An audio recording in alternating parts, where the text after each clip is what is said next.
C. Joseph Vijay எனும் நான்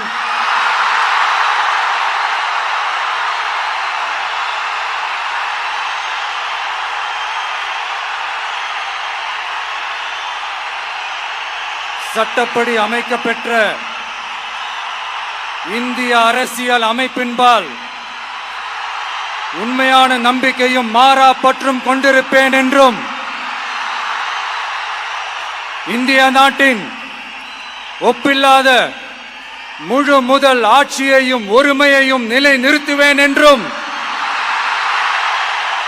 தமிழ்நாட்டு அரசின் முதலமைச்சராக